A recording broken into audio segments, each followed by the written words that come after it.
प्रणाम। जो हमारे फेसबुक लाइव में जुड़े हैं, जो जुड़ रहे हैं, बिहार और भारत दोनों का स्थिति हम लोग देख रहे हैं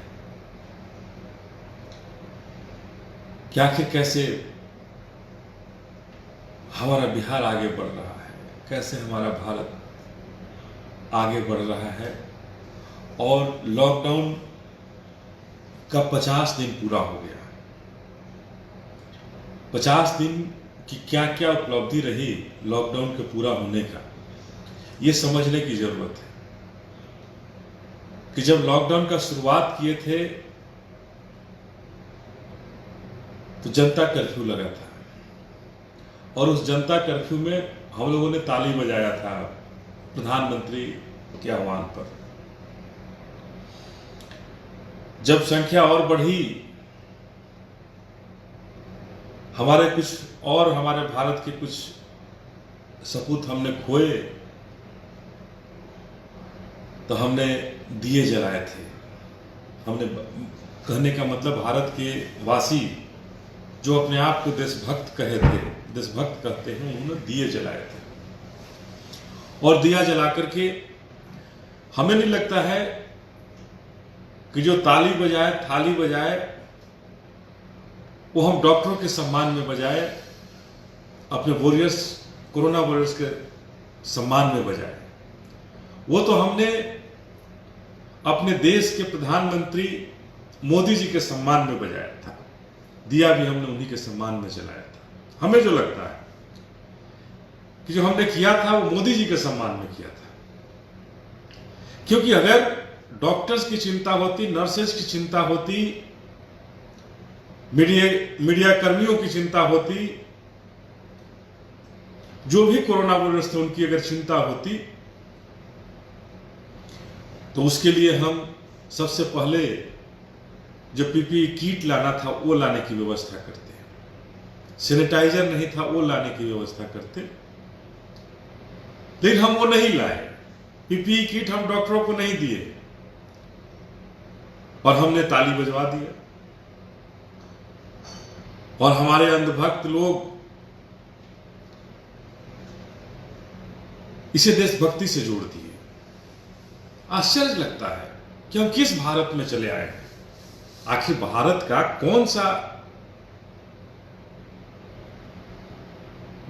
कौन सी दिशा में हम लेकर जा रहे हैं इस भारत को, ये समझ में नहीं आता है दोस्तों। ये समझ में नहीं आता है कि हमेशा नया कुछ करना चाहते हैं, हमेशा नया करना चाहते हैं, लेकिन पुरानों का क्या होगा? जो पुराना वादा था, जो पुरानी बातें थी, क्या वो हम भूल गए? क्या उन बातों को, उन वादों को बुरा में बंद करके फेंक दो? आप समुद्र में फेंको या नदी में फेंको, कहीं फेंक दो, पुरानी बातों की चर्चा मत करो। ये कैसा मजाक है हम भारतवासियों के साथ? ये समझ में नहीं आता है। ये समझ में नहीं आता है कि आखिर हम भारतवासी किस रास्ते इस महासंकट, इस कोरोना से कैसे निपट पाएंगे। लॉकडाउन का 50 दिन गुजर गया और हमारी संख्या, कोरोना पीड़ित संक्रमित लोगों की संख्या 70,000 पार कर गई। यह समझ में नहीं आता है कि आखिर 70,000 जब पार कर गए तो हम अपने मजदूरों को बुलाने लगे, ट्रेनें खोल दिए, प्लेन खोलने की तैयारी कर दिए। और जब कुछ नहीं था तो हमने कहा कि नहीं, कोई आदमी कहीं से नहीं आ सकते हो, जा सकते हो। तो हम कैसे मजबूत होंगे और इस कोरोना से कैसे हमारी लड़ाई लड़ने की तैयारी है, यह मुझे समझ में नहीं आ रहा है कि आखिर 50 दिन के लॉकडाउन का गणित क्या है। 50 दिन हम लॉकडाउन में रहे, पूरा अर्थव्यवस्था हमारा चौपट हो गया, बर्बाद हो गया, पहले से भी बर्बाद था और बर्बाद हुआ है। जो थोड़ा बहुत था उस कोरोना के नाम पर सरकार कहेगी कि कोरोना की वजह से सारा कुछ बर्बाद हो गया। अब ये समझ में नहीं आता है कि आखिर अब सब कुछ खुलने को आ गया, सब कुछ खुल रहा है, कपड़े की दुकानें नहीं खुलेंगी, शराब की दुकानें खुलेंगी, तो क्या कोरोना शराब की दुकान में नहीं आएगा? सवाल है कि क्या कोरोना शराब की दुकान में नहीं आएगा? कपड़े की दुकान में आती है, मॉल में आएगा, लेकिन शराब की दुकान में नहीं आएगा। रेस्टोरेंट में आएगा, होटल्स में आएंगे, लेकिन शराब की दुकानों में नहीं आएगी कोरोना। ये गणित समझ में नहीं आता है।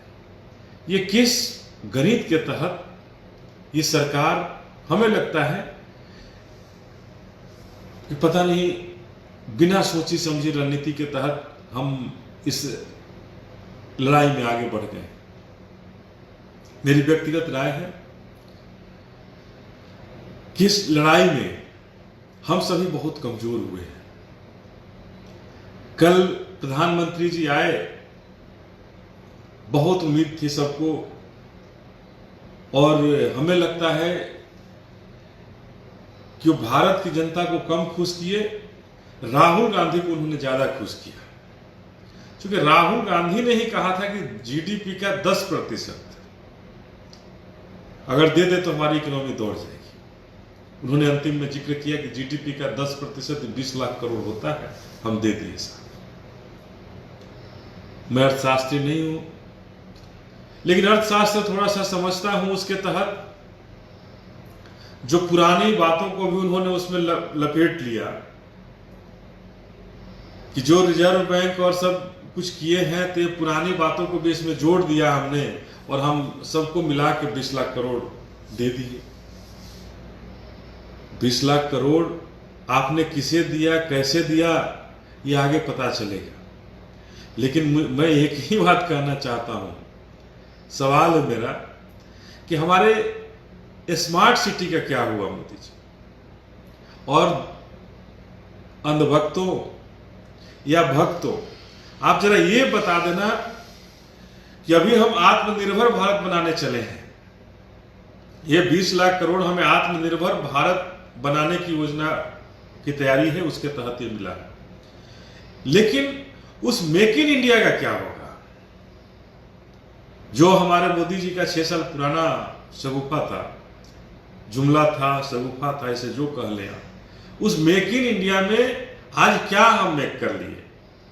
बिहार के अंदर उस मेक इन इंडिया का क्या असर है? भारत के अंदर क्या असर है, यह देख लिया जाए कि आखिर उस मेक इन इंडिया में कितने इंडस्ट्री चल रहे हैं, यह सरकार नहीं बता रही।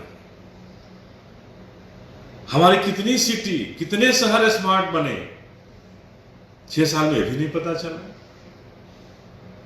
बिहार में एक भी नहीं है, लेकिन भारत में कितने स्मार्ट बने ये भी नहीं पता चलता है। 6 साल से बहुत सारे सांसदों ने, खुद मोदी जी मैंने अपने वाराणसी में गांव को गोद में लिया आदर्श गांव बनाने के लिए। सारे एमपी को 1-1 साल में 1-1 गांव गोद में लेना था। कितने गांव आदर्श बने, ये भी सवाल मत पूछिए भाई। आदर्श गांव भी नहीं हुए। एक अहम मुद्दा था जो बिहार का विधानसभा चुनाव जब हो रहा था, उस चुनाव में हमारे प्रधानमंत्री नरेंद्र मोदी साहब ने कहा था कि बताओ हम बिहार को कितना का पैकेज दे दें। शायद 60,000 करोड़ से उन्होंने शुरुआत किया था, मुझे अच्छी तरह याद है कि 60,000 करोड़, और जैसे लगा कि हम सब बिहारी भीख मांग रहे हैं उनसे। 60,000 करोड़, 70,000 करोड़, 80,000 करोड़, नहीं चलो आप लोग कान खोलकर सुन लो, हम बिहार को 1.25 लाख करोड़ का पैकेज देते हैं। पिछले चुनाव का प्रचार करने हुए थे, जनता ने उन्हें अपनी क्षमता दिखा दी थी, वो सत्ता से बाहर हो गए थे बिहार में। 1.25 लाख करोड़ का प्रलोभन उन्होंने दिया था बिहारियों को, और वो बाहर हो गए थे। फिर किसी तरह से आकर के सत्ता तो हथिया लिया उन्होंने। तो ये 1.25 लाख करोड़ आज तक बिहार को मिला, ये भी सवाल है कि ये 1.25 लाख करोड़ मिला, तो क्या हुआ उस 1.25 लाख करोड़ का? क्या नीतीश जी अकेले खा गए उन 1.25 लाख करोड़ को, या उनके उप मुख्यमंत्री खा गए? ये समझ में नहीं आता कि आखिर 1.25 लाख करोड़ बिहार को मिला तो क्या हुआ, वो रकम कहां गया, ये समझ में नहीं आता। तो समझ में नहीं आता है कि मोदी जी आए तो हमारे प्रवासी मजदूरों के बारे में इन्होंने चर्चा नहीं की। ये प्रवासी मजदूर जो अपने गांव लौटने के दौरान लगभग 40 मजदूर, मैं तो कहूंगा कि वो शहीद हो गए इस भारत की भूमि पर, शहीद हो गए इन राजनीति के ठेकेदारों के बलि चढ़ गए, इन राजनीति के पेचदारों के बलि चढ़ गए वो, कि हम ट्रेन नहीं चलने देंगे, बस नहीं चलने देंगे, हम घर नहीं जाने देंगे, जो जहां है वहीं रहे। इसी नारा के साथ वो शहीद हो गए बेचारे। क्या होगा उनका? उन शहीदों को कौन देखेगा, कैसे देखेगा? इसमें तो मोदी जी ने संवेदना भी व्यक्त नहीं की। बहुत दुख हुआ, तकलीफ हुआ कि हमारे 40 भाई बहनें शहीद हो गए, 16 अलग ट्रेन से कट गए, और आपने संवेदना नहीं व्यक्त की। आपने उन शहीदों के लिए कुछ भी नहीं कहा। हमारे भारत के बाहर जो सीमा पर लड़ते हैं वही केवल हमारे जवान नहीं है मोदी जी और अंधभक्तों, वही हमारे केवल जवान नहीं है, जवान ये भी थे जिन जवानों के चलते हमारी भारत की अर्थव्यवस्था चलती है, जिन जवानों के चलते हमारे भारत की अर्थव्यवस्था आगे बढ़ती है, वो जवान शहीद हुए हैं और उन पर आपकी कोई आंसू नहीं। मैं ये नहीं कहता हूं कि जो सीमा पर लड़ रहे हैं वो हमारे जवान नहीं हैं, वो भी हमारे जवान हैं, लेकिन सीमा पर जो लड़ रहे हैं केवल वही जवान नहीं है, सीमा के अंदर भी अगर हमारे जो लड़ रहे हैं वो भी हमारे जवान हैं, और अगर कुछ भी क्षति होती है तो दोनों की क्षति बराबर आंकना चाहिए मोदी जी। लेकिन आपने तो नहीं आंका। जब सीमा पर शहीद हुए थे तो वोट की राजनीति आपने की थी, और उस वोट की राजनीति में धर्म और जाति को देखकर आप उनके घर में मंत्रियों को भेजे थे कि हम इसका बदला लेंगे, और आज भी हमारे भाई शहीद हो रहे हैं, इसका बदला तो दूर, रोज शहीद हो रहे हैं। क्या होगा समझ में नहीं आता। तो हम प्रवासी मजदूरों की बात कर रहे थे, तो हमारे 40 भाई शहीद हो गए, बहनें शहीद हो गई। मैं गहरी संवेदना उनके प्रति प्रकट करता हूं और यह कहना चाहता हूं कि आपकी ये शहीदी बर्बाद नहीं हो, इसके लिए हम तमाम प्रवासी मजदूर, जो प्रवासी मजदूर के नाम से अब समझे जाने लगे हैं, मैं उन सबको आह्वान करना चाहता हूं कि भारत की सरकार और बिहार की सरकार को आप लोग देख लो, ये दोरंगी नीति पर चलने वाले लोग हैं। अमीरों के लिए इनके पास अलग नीति है और हम गरीबों के लिए अलग रणनीति है। अमीरों के लिए सारी सुविधाएं हैं और हम गरीबों के लिए वही जो 1947 में पैदल चलते थे, आज भी हम पैदल चलने पे विवश हैं। यही 72 साल की स्वतंत्रता की लड़ाई, यही 72 साल के बाद बापू का भारत है, और यही 72 साल के बाद बाबा साहब का भारत है, सरदार पटेल का भी भारत यही है, जो 72 साल के बाद हमारे लोगों को पैदल चलने पर विवश कर दिया, हमारे लोगों को घर से बाहर अलग अलग राज्यों में रोक दिया गया, जहां चोरी छुप के उनको चलकर अपने घर पहुंचने की में अपनी जान गंवानी पड़ी। तो ये किस भारत की चर्चा हम लोग कर रहे हैं? ये सामंतवाद को बढ़ावा देने वाला भारत बनता जा रहा है। एक नया शब्द भी सोशल डिस्टेंस लगातार कहते कहते सारे मीडिया कर्मी भी यही कहते हैं, सोशल डिस्टेंस। ये शब्द कहीं ना कहीं किसी सामंतवाद का पर्याय है, और उसी पर्याय की वजह से इसको सारे मीडिया कर्मियों ने भी फैलाया है और हमारे राजनीति के ठेकेदारों ने भी फैलाया है। क्या है सोशल डिस्टेंसिंग? ये सोशल डिस्टेंसिंग क्यों होना चाहिए? क्या बाबा साहब ने हमें सोशल डिस्टेंसिंग की बात पढ़ाई थी? ये तो उस समय बात होती थी सोशल डिस्टेंसिंग की, जब हमारे बाबा साहब को स्कूल के बाहर, क्लास के बाहर दरवाजे पर बैठना पड़ता था। ये तब होती थी सोशल डिस्टेंसिंग। ये तो बाबा साहब का देन था, सरदार पटेल का देन था, गांधी का देन था कि ये तो बंद हो गया। लेकिन अब फिर से आ रहा है कि सोशल डिस्टेंसिंग मेंटेन करो। मतलब सामंतवादियों से गरीबवादी का एक अलग डिस्टेंस होगा, ये होगा सोशल डिस्टेंसिंग का मतलब। अरे भाई, हमें फिजिकल डिस्टेंसिंग की जरूरत थी। हमें 2 गज की आपने बात की, वो 2 गज दूरी रखने की बात थी। मोदी जी, हमको ये सोशल डिस्टेंसिंग का अर्थ कौन समझा सकते हैं? तो ये बड़ा खराब शब्द है, इसको समझने की जरूरत है। तमाम साथियों से अपील करना चाहता हूं कि इसे समझें। एक तरफ इसी कोरोना के चपेट में हमारा आरक्षण भी है, उस पर हम लोग बाद में चर्चा करेंगे। लेकिन अभी सोशल डिस्टेंसिंग शब्द को निकाल कर फेंक दीजिए। सोशल डिस्टेंसिंग नहीं होता है, ये फिजिकल डिस्टेंसिंग हो सकता है, शरीर से शारीरिक दूरी हो सकता है, लेकिन कभी भी सोशल डिस्टेंसिंग शब्द नहीं हो सकता है। तो हम कहना चाहते हैं कि हम अपने प्रवासी मजदूरों से पहले भी अपील किए थे। राज्य सरकार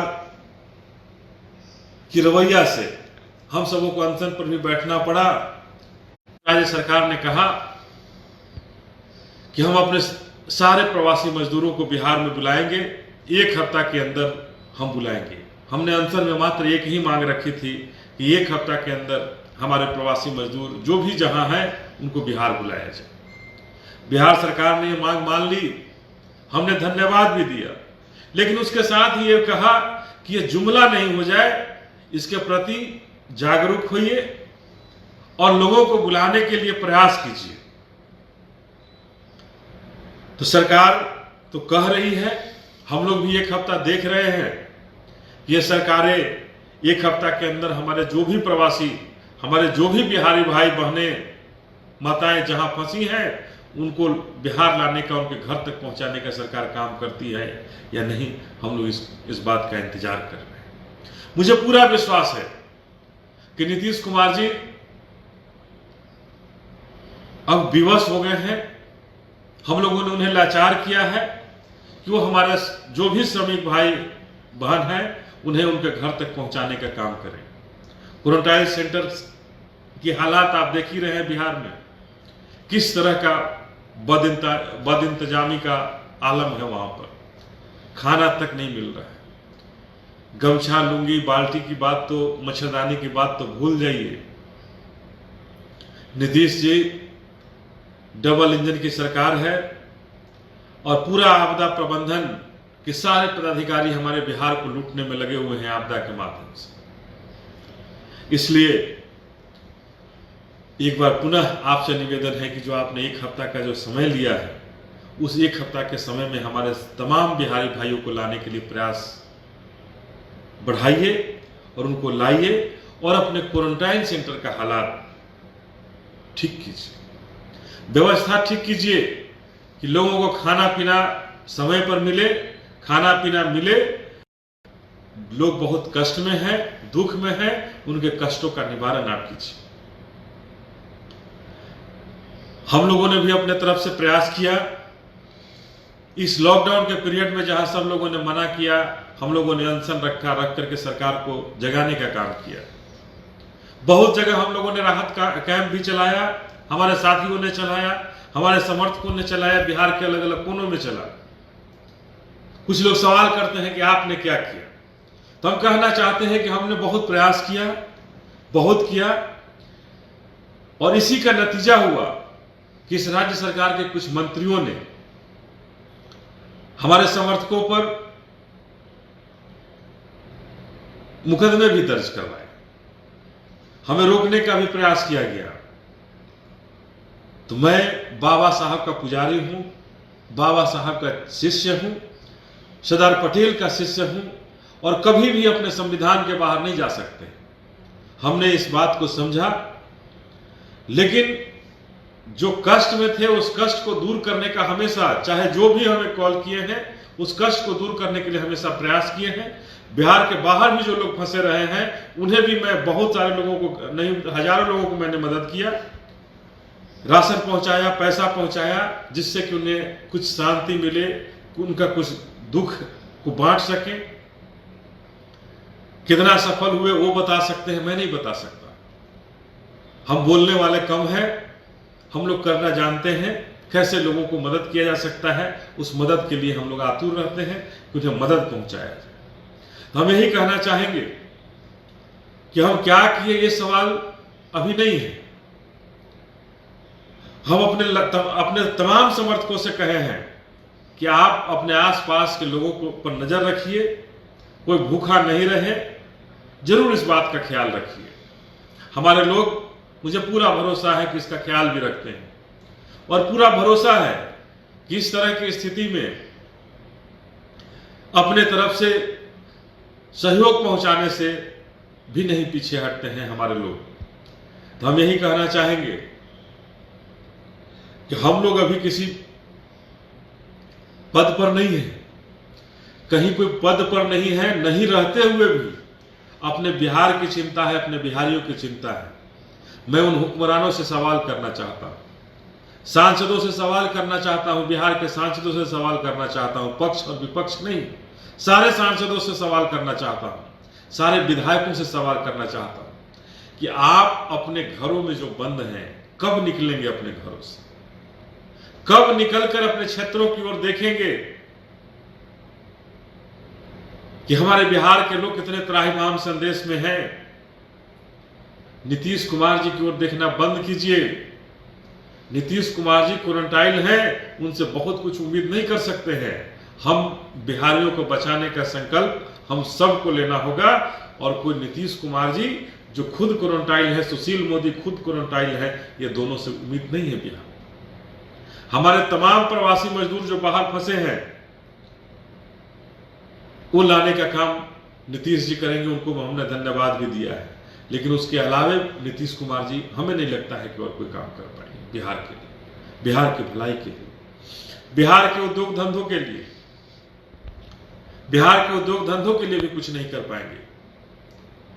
हमारे ऑटो वाले भाई जो हड़ताल कर रहे थे कि हमें कुछ पैसा चाहिए, ये 50 दिन कैसे निपटाए होंगे? ठेला वाला, रिक्शा वाला, कैसे उनका 50 दिन निकला होगा, कह नहीं सकते हैं, कितने कष्ट में रहे होंगे। लेकिन भाइयों, मैं बताना चाहता हूं छोटे छोटे दुकानदारों को कि ये नीतीश कुमार है, ये केवल और केवल कुर्सी कुमार है। इन्हें नीतीश कुमार कम, कुर्सी कुमार ज्यादा समझिए। ये कभी भी संकट के समय मौनी बाबा हो जाते हैं, बोलते नहीं हैं और न कुछ करते हैं, अपने घरों में कैद हो जाते हैं। ये संकट का समय है, हम सबों को धैर्य से इससे निपटना होगा, इससे आगे बढ़ना होगा। साथियों, इसी में हम सबों की भलाई है और इसी से हम लोग कोरोना को हराएंगे। एक तरफ 20 लाख, लेकिन दूसरी बात हमें बड़ा आश्चर्य लगा कि ये 20 लाख करोड़, जो आधे से ज्यादा रकम तो अलग अलग फंडों से बताया गया है वो है, लेकिन बाकी का पैसा आएगा कहां? सवाल वहां ये भी है कि कहीं ये भी जुमला नहीं हो जाए बाकी रुपयों के चलते। और दूसरी बात, जो सवाल जो सबसे अहम है कि हमारा पीएम केयर का क्या होगा? पीएम केयर जिसमें भी लाखों करोड़ रुपया जमा हुआ है साहब, उसका घोषणा क्या होगा? वो किसके लिए है? क्या वो प्रवासी मजदूरों के लिए भी नहीं हुआ? तो आखिर किन के लिए है? क्या अडानी और अंबानी के लिए हो पैसा? अगर इस त्रासदी के समय आपने वो पैसा लिया और त्रासदी के समय हमारे उन गरीब भाइयों को नहीं मिला, तो क्या हम यही समझें, हम सब यही समझें कि वो पैसा अडानी और अंबानी के लिए आपने चंदा लिया भारत से? तो मेरे साथियों, सवाल आप भी कीजिए कि आखिर पीएम केयर का क्या होगा जिसमें लाखों करोड़ रुपए भारत का आया है? कहां जाएगा वो पैसा? किसके लिए? अगर उन 40 श्रमिक हमारे मारे गए हैं, शहीद हुए हैं, उनके लिए भी नहीं है। हजारों लाखों लोग पैदल चलकर अपने घर जा रहे हैं, उनके लिए भी नहीं, उन्हें भी ट्रेन का भाड़ा देना पड़ रहा है। तो फिर वो पैसा किसके लिए है? ये बताना चाहिए था आपको भी। तो बस यही कहना चाहेंगे कि बिहार में भी अभी का अपडेट है कि 932 कोरोना पॉजिटिव पाए गए हैं संक्रमित लोग, और जो जांच की जो संख्या है 50 दिन में मात्र 39,000 जांच हुए हैं। 40,000 से कम जांच हुए हैं अभी तक। 50 दिन में 40,000 से भी कम जांच होना यह बताता है कि हम 700-750 जांच एक दिन में कर पा रहे हैं। ये जांच नीतीश जी अगर इसी तरह से कम रहा तो निश्चित रूप से आप सोए रहेंगे कि हमारे बिहार में तो 932 ही कोरोना संक्रमित है और पता चलेगा किसी दिन कि हम लाखों में हो गए। तो इसकी दर को बढ़ाना होगा, जांच की संख्या को बढ़ाना होगा, तभी हमारा बिहार बच सकता है और हम बिहारी बच सकते हैं। तो मुख्यमंत्री जी आपसे पुनः निवेदन करना चाहेंगे कि आप इन जांच की संख्या को बढ़ाएं और बिहार में बिहारियों को जो संक्रमण से तो बच गए हैं, कोरोना से तो बच गए हैं, लेकिन अर्थव्यवस्था के चपेट में है, खाने के पैसे नहीं हैं, चाहे वो रिक्शा चलाने वाले हों, ऑटो चलाने वाले हों, ठेला चलाने वाले हों या छोटे छोटे दुकानदार हों, साइकिल के पंचर बनाने वाले हों, फल बेचने वाले हों, सब्जी बेचने वाले हों, भूजा बेचने वाले हों, उन सबों के प्रति आप अपनी उदारता दिखाएं। केवल पैसा बिहार का जो लूट हो रहा है, इसको लूट होने से बचाकर सबों के बीच बांटने का कुछ काम करें नीतीश जी। बस यही आपसे आशा करते हैं और अपने तमाम साथियों से ये कहते हुए कि लॉकडाउन का 50 दिन खत्म हो गए, हम सभी एक दूसरे से मिल नहीं पाए हैं साथियों। मुझे पूरा विश्वास है कि आप अपने परिवार के साथ अपने घर में खुश होंगे, सुखी होंगे, अच्छे से होंगे। लगभग तीसरा लॉकडाउन का दौर खत्म होने वाला है और प्रधानमंत्री ने कह दिया है कि चौथा भी जल्द शुरू हो जाएगा। तो हम लोग कानून के पालन करने वाले हैं, संविधान के पालन करने वाले हैं। चौथा लॉकडाउन अगर शुरू होता है तो फिर हम लोग नहीं मिलेंगे, लेकिन लॉकडाउन खत्म होने के बाद हम सभी मिलेंगे और मिलकर बिहार को नई रणनीति देने के लिए, बिहार को नई दिशा देने के लिए, चाहे वो आरक्षण का खेल खेला जा रहा हो, चाहे यूपीएससी में डायरेक्ट ज्वाइंट सेक्रेटरी बनाया जा रहा हो, सबों का हिसाब, चाहे वो पीएम केयर की बात हो, चाहे बिहार में आपदा प्रबंधन में लूट की बात हो, सबका हिसाब किताब हम लोग बैठकर करेंगे। लेकिन अभी हम लोग अपने अपने घरों में सुरक्षित रहें। अपने आसपास कहीं कोई संकट में है, उस संकट को जरूर हम सब मिलकर दूर करें। बस यही कहकर आपसे विदा लेंगे कि आप सभी जो भी साथ में जुड़े हैं, सबको इस कोरोना से बचने का मंत्र जो पहले था कि 1 मीटर दूर रहना है, सामाजिक दूरी से सावधान करना है अपने लोगों को कि सामाजिक दूरी नहीं, फिजिकल डिस्टेंस, शारीरिक दूरी अपनाना है, 1 मीटर की दूरी रहना है। ये सामाजिक दूरी वालों को भी सावधान करना है कि सामाजिक दूरी नहीं हम रखेंगे। तो बस यही कहते हुए विदा लेंगे और शारीरिक दूरी को बनाए रखें और बनाकर इस कोरोना पर हम लोग विजय प्राप्त करें। बस यही कहकर जय हिंद। आप सबों को पुनः मेरा प्रणाम। जय हिंद।